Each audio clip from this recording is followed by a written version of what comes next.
Olá, bom dia. Sou a professora Flávia Vieira.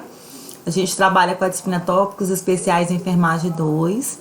É um prazer estar retornando o contato com vocês. A gente sabe que já foi ministrada essa aula, mas eu achei como forma de aproximar os alunos que não puderam estar nas primeiras aulas, a gente passar essa videoaula para que vocês contextualizem um pouco com a disciplina. Tópicos 2. Sou mestre em saúde e ambiente. Eu deixo aqui algumas informações que vocês podem procurar no Lattes, né? A expertise da professora. Estou aqui para contribuir com vocês. É importante falar que a gente não vai fazer a aula ficar muito longa, para que não fique tão cansativa. Então a gente vai pontuar os pontos principais, tá bom? Nós temos aqui na nossa primeira unidade abordagem clínica de agravos infectocontagiosos.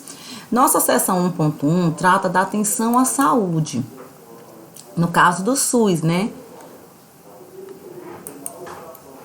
Eu peço a vocês que efetuem a pré-aula, a contextualização da situação problema da enfermeira Patrícia. É importante que vocês preencham e encaminhem para meu e-mail, porque tudo vai ser pontuado, tá?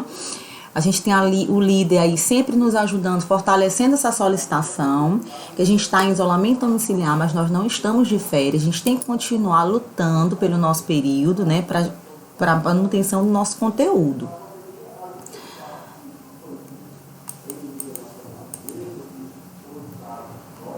Então, a gente vai falar um pouquinho com vocês de níveis de atenção. O que trata os tipos de prevenção? Os tipos de prevenção, eles podem ser de que forma? Eles podem ser primário, secundário, terciário e quaternário. É pertinente eu falar, gente, que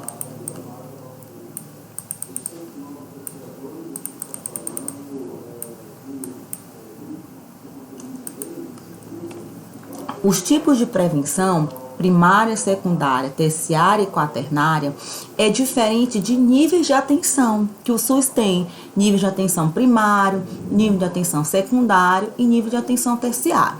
Nível de atenção, só recapitulando, primária é o quê? O que trata da atenção básica.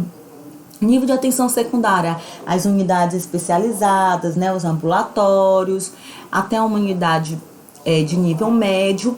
E o nível de atenção terciária é o quê? O que trata da alta complexidade. E nós estamos falando aqui dentro do SUS de quê? De tipos de prevenção. Dentro da atenção básica, nós temos tipos de prevenção, que são primária, secundária, terciária e quaternária. A primária, o que seria uma prevenção primária? É a ação tomada para remover causas e fatores de risco de um problema de saúde individual ou populacional. Um exemplo clássico de prevenção primária, gente, é a imunização. É quando se toma medida antes que a doença aconteça. E aí a gente imuniza essa população. Então, a gente está falando de um tipo de prevenção de que forma? Prevenção primária. A prevenção secundária é aquela que serve para detectar um problema de saúde em estado inicial. Um exemplo clássico de prevenção secundária que a gente pode estar citando e vislumbrando é o exame preventivo. Por quê? Porque a gente não quer nem fazer o exame precoce, a gente não quer nem fazer o diagnóstico precoce de câncer de colo uterino. Então, aí é um tipo de prevenção secundária, aquela que a gente está rastreando para que a doença não ocorra. Ou que ela ocorra, ela seja detectada no estágio inicial. A prevenção terciária, gente, é a ação implementada para reduzir o indivíduo ou população os prejuízos funcionais consequentes de um problema agudo ou crônico, incluindo reabilitação, por exemplo, prevenir complicações do diabetes. Um exemplo clássico são os programas que a gente tem de diabetes e hipertensão.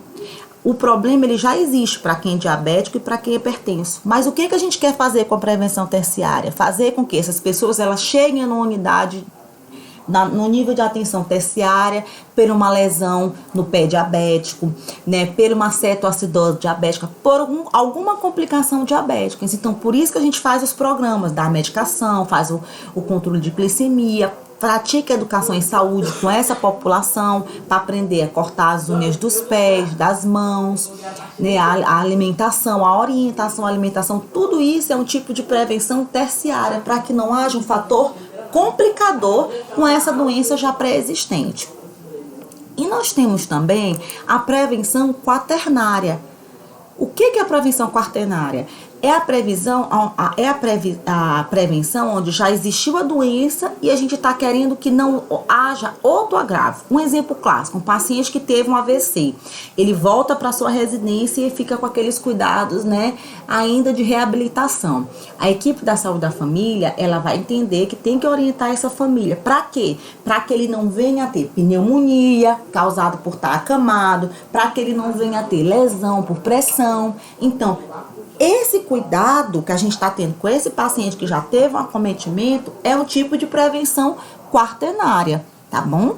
Então, assim, eu pulei um pouco de falar de SUS para falar logo dos tipos de prevenção, porque SUS vocês já viram em várias aulas, mas a gente pode sim estar tirando dúvidas, vendo o que é que vocês têm dúvida, desde desde a lei de 88, desde a implantação do PNAB. Então, a gente pode estar tirando aula, sim, pelo portal com vocês, tirando dúvidas. Agora, eu quero focar na aula nos pontos de novidade, de inovações, tá bom?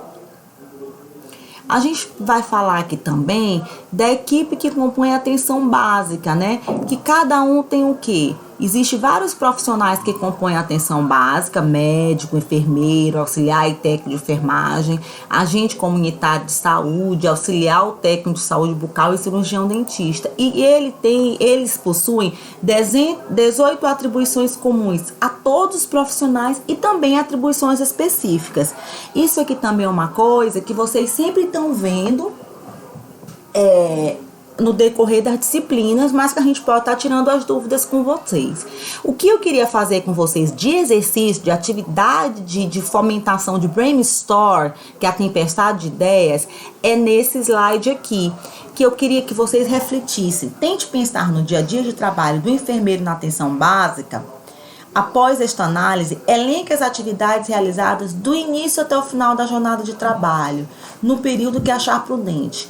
Um dia, uma semana ou um mês. Quais são as atividades que um enfermeiro da atenção básica ele executa? São poucas? Vocês acham que são poucas? Não são muitas atividades. Então, isso é importante quando a gente fala da atenção à saúde e que a gente trate quais são as atribuições desse profissional da enfermagem. São muitas, né? A gente tem desde realizar atenção à saúde aos indivíduos e às famílias vinculadas às equipes em todos os ciclos de vida, realizar a consulta de enfermagem das diferentes formas, procedimentos, solicitar exames complementares, prescrever medicamentos conforme protocolos, realizar ou supervisionar acolhimento com escuta qualificada e classificação de risco, realizar estratificação de risco, elaborar plano de cuidados para pessoas, realizar atividades em grupo e encaminhar quando necessário, usuários e outros serviços conforme fluxo estabelecido pela rede local, planejar, gerenciar e avaliar as ações desenvolvidas pelos técnicos de auxiliar de enfermagem, agente comunitário de saúde, agente, em conjunto com os outros membros da equipe.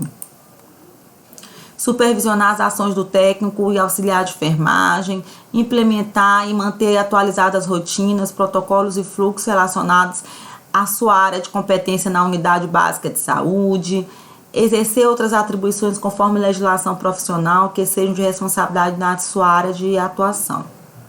Então, os outros profissionais também, a gente tem algumas atribuições, mas que vocês podem estar vendo. E o que é mais relevante nesse momento, a gente falar de vigilância epidemiológica. Esse momento atual que a gente vivencia no mundo, gente, é que as pessoas estão voltando e entendendo a verdadeira importância da vigilância epidemiológica. O que é a vigilância epidemiológica? É um órgão, né, vinculado ao Ministério da Saúde, que controla as doenças e os agravos. Ele controla, ele analisa, ele compila. E de quem como é que a vigilância epidemiológica, ela sabe que existe esse agravo, ela sabe que existe a doença. Ela só sabe se eu, profissional da saúde, notificar. Através de quê? Através dos sites, preenchendo os cadastros do SINAM, do FormSUS. Então, eu, enquanto profissional da saúde, eu tenho que ter a responsabilidade de informar que aquela doença está acontecendo.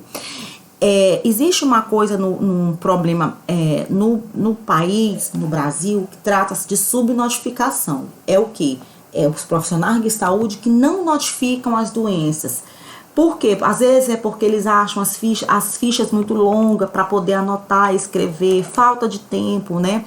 Muitas das vezes as emergências lotadas. Então, é uma série de esquecimento, falta de capacitação, uma série de problemas que comprometem a qualidade também do que foi notificado e que não permitem que esse dado seja notificado.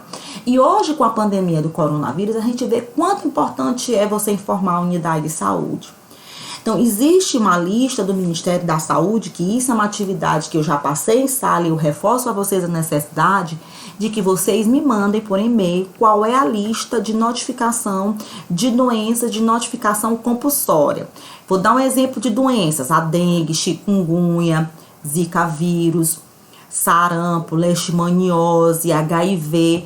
Todas essas doenças são doenças de notificação compulsória. Então, eu quero que vocês me mandem a lista de doenças de notificação compulsória.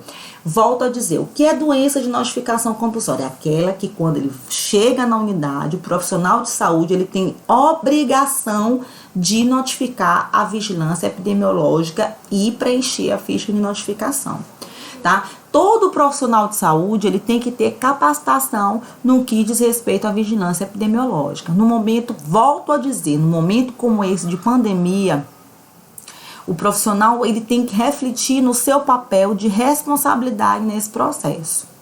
Então, aqui, para que serve a vigilância epidemiológica? Destina-se à tomada de decisões, a informação para ação, tendo como principal ferramenta de utilização de dados por meio da notificação, ou seja, a comunicação da ocorrência de determinada doença ou agrava a saúde, feita à autoridade sanitária, por profissionais de saúde ou qualquer cidadão, para fins de adoção de medidas de intervenção pertinentes. Toda notificação deve ser realizada por meio do sistema de informação de agravo de notificação. A vigilância, ela coleta os dados, ela processa os dados, ela faz análise e interpretação dos dados processados. Então, volto a dizer, é de suma importância. Então, como pós-aula, peço a vocês que me encaminhem a ficha de notificação da lista de doenças de notificação compulsória, tá bom? Aí eu tenho essa situação, problema, como pós-aula. Peço a vocês também que encaminhem exercícios de atividade. A lista de doenças de notificação compulsória. Aqui estão minhas redes sociais, os contatos. A gente já tá num grupo de WhatsApp. Quem não tem um grupo, por favor, mandem mensagem no AVA, que eu peço para vocês, me chama no WhatsApp, que eu adiciono vocês no grupo. Vai ser uma maneira de nós estarmos mais próximos, tá?